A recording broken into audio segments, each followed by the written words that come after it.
Magandang araw mga par.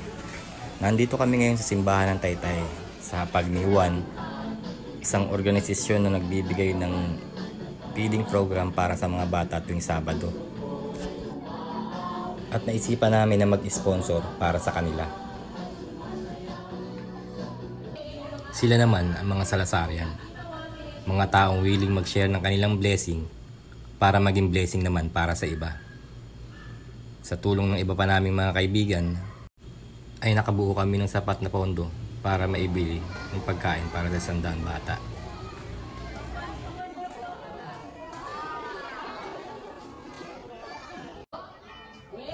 Bago dumating sa feeding program, nagbibigay muna sila ng activity para sa mga bata.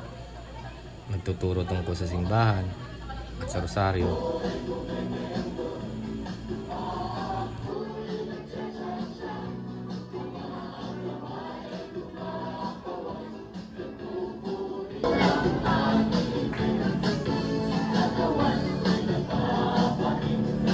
Kita sa mga mukha ng bata ang ngiti at excitement na matanggap ang food na para sa kanila. Dito sa parting ito ay nagbigay na ng mensahe ang aking misis para sa mga bata. Naputol nga lang yung video, pero ang gusto nyong ipahatid ay nung araw ganito rin ang ginagawa nila na nakikisali sila sa feeding program.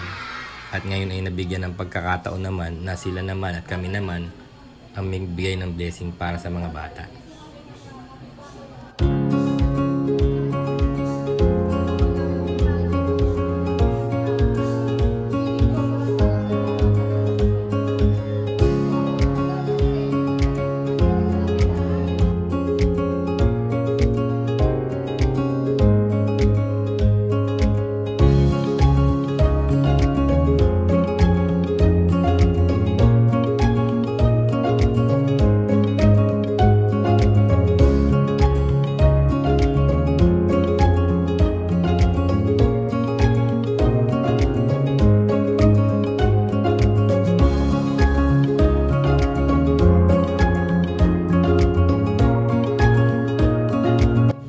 Hindi man po palagi, pero pag may pagkakataon, maging blessing po tayo para sa iba.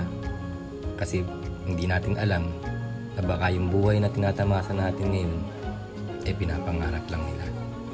Maraming salamat po at magandang araw.